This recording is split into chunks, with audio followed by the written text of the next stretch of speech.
Andrew Clennell. Welcome, Andrew.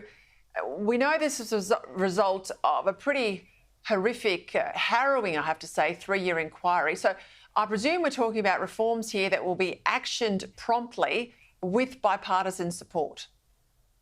Yes, I mean, the minister said today in February they could bring the legislation to set up this new commission in Parliament, and the opposition's made clear that they will support that proposal. So good news for veterans, I think.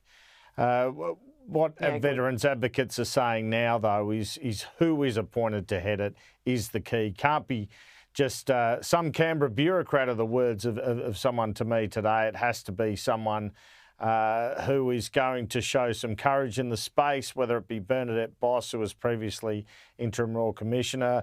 Heston Russell was even saying today Nick Caldis. But whoever it is has to be someone who's serious about the recommendations. That's a critical appointment next year. 100%. And I think it's got to also put on its books retired military personnel, not just at officer level, but people who were general soldiers and airmen, etc., so that they've got the practical experience of what it's like to leave the military and struggle to get work.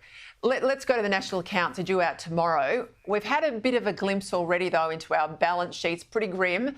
The latest ABS data reports the government spending blew out to $196 billion in the September quarter, largely driven, of course, by the power bill rebates, our money coming back to us, and all those wage rises for public servants. The net operating balance, that's the difference, of course, between the government's operating revenue and its expenses, sank by more than $30 billion to a running deficit of $18 billion. We've also got a hit to mining profits, Andrew. They're down $4.6 billion.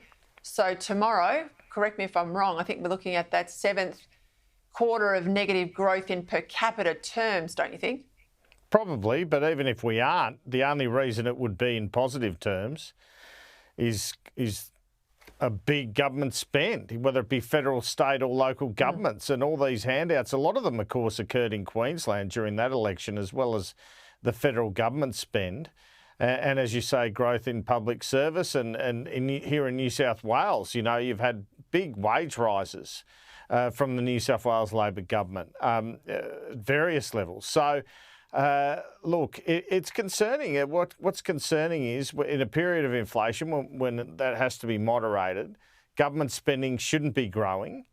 The only time government spending arguably should be growing is when there's high unemployment and it's a desperate recession sort of situation. That's not what we're in terms of that sort of high unemployment situation. So the danger is that Australia becomes reliant on bigger government. And this is something the opposition will push instead of incentivising the private sector to create the majority of jobs.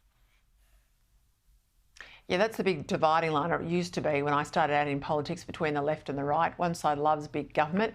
The other side says government should only be as big as it needs to be to do what needs to be done, what ordinary citizens can't do for themselves, and then get out of the way. Hey, that ad out today from the opposition leaders feels to me like we're in a bit of a campaign mode already. Yeah, and I think Peter is sort of framing things in terms of the broken power bill promised by the government ahead of his own announcement on nuclear costs, his nuclear policy costs, which I expect in the next week and a half. So I think this is a very deliberate strategy they've already put out a costing on the renewables plan. They put it over $642 billion. And now they're saying, look at this power bill broken promise, and this will lead up to their own greater sort of fuller nuclear policy, which of course the government will attack and say is too expensive. So it's all a framing ready for that particular moment. Yeah, and I've got some stuff to reveal tomorrow night just on that big cost, because the government used to say it was $122 billion. They're now not disputing that $600 billion figure. And I've got some letters from Chris Bowen that I'll reveal tomorrow night. All right, let's go to that whole fracas we saw yesterday about Australia Day and the pub chain basically banning us from celebrating in their venues. You think they might want to make some money, but anyway, massive own goal, quick response from voters. Do you think these sort of woke issues, I know Scott Morrison said, you know, I'm not interested in woke. Do you think they're going to come up in the campaign, as we saw they did very much in the United States when we eventually do go to the polls here? Well, I don't think Albanese will swing at the sucker ball on those ones. They might for the Greens, but I think Albanese will say, let's keep Australia Day, let's stick with Australia Day. And it's interesting, I had a Lebanese-Australian cab driver go on to me for 20 minutes about this issue, Peter. So if you want to see some resonance of an issue that occurred to me this morning, he was blowing up about it. He was saying it's a disgrace, these pubs, etc., etc. So I really felt that was interesting. There's a lot of issues been about the last couple of weeks. No one's talking about those 30 or 40 bills they got through, Peter. They're talking about this issue, and some of these issues stick. But the thing is with Albanese, I think, he's been in the parliament since 1996. He knows better than to get sucked into these sort of woke wars, as you call them. Yeah, well, it was his government, though, that said to local councils, I mean, they provide the apparatus, the federal government, about citizenship ceremonies. If you don't want to do it on Australia Day, you don't have to on the 26th. You can pick another day. So he sort of kicked this all off. It'd be pretty difficult for him to say, nothing to do with me here, look away, I'm backing Australia Day now. And of course, we had the Woolies boycott suggestion from Peter Dutton last year, didn't we? So I've no doubt it'll sort of blow up and it'll lead us into an election year, but it's something that is particularly pertinent around that time of year, Australia Day. Then bigger issues around the economy will take centre stage for the campaign. What did you make of that analysis out from the BCA? They want a whole lot of reforms. They talk productivity. I genuinely don't think anyone out there in the real world even understands what productivity is. But do you think this is going to be a bit of a feature of the campaign, that the business groups are actually going to find a bit of a spine? Well, the business groups need to come up with some actual policy ideas, actually define what they're after in terms that aren't that bureaucratic, as you point out. I mean, there's no good getting out there and talking about productivity all the time. No one cares. You've got to say things like, we've got to build more houses, we've got to create more jobs. And, that's usually occurs through IR reform, let's face it, and the Labor government's taken that IR reform in the other direction. But you're right, the unions fight harder during campaigns. It's a bit of a test for the BCA. They've appointed an ex-Liberal to head it. He's not the most, he's a nice bloke. He's not the most articulate bloke. He's not the best salesperson.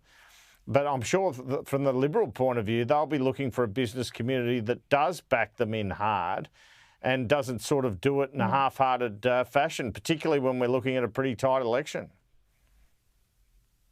All right, all this talk of a rift between the Prime Minister and Tanya Plibersek, the PM says no rift, but a lot of her policies have been put on the back burner. Now, they've been worked up, though.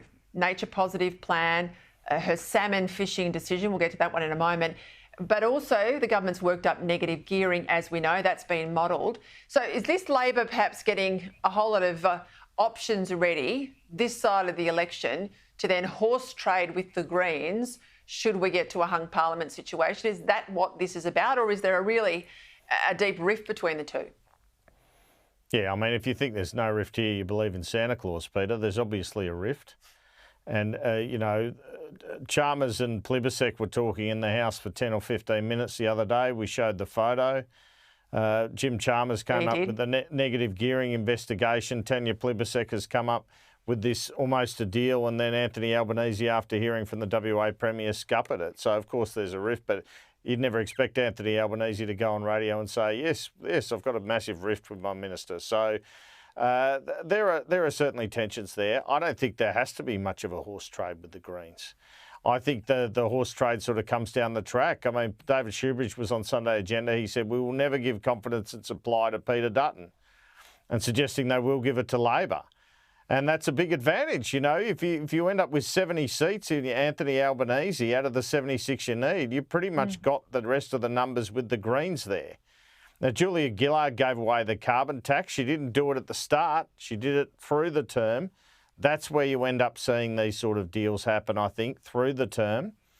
And, she was actually ahead that day, and she was never ahead again. In fact, she, was on target to win about 30 of the 150 seats. So, look, I don't think these proposals are about that. The Greens argue that the negative gearing one must have been aimed at considering a negative gearing deal, but that was a Chalmers idea, not an Albanese idea.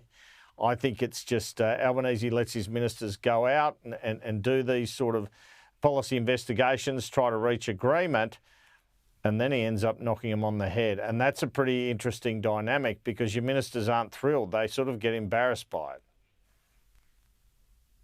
I 100% agree with you, though. There'll be no chance of the Greens lining up with Peter Dutton. I always thought it was crackers of Gillard to do that sort of photo shoot with Bob Brown when she did about securing his support. It was never going to go to Tony Abbott. She didn't need to pay any sort of blood price there, and nor will the Prime Minister if it comes to that after the election. Thank you, Andrew. See you next week.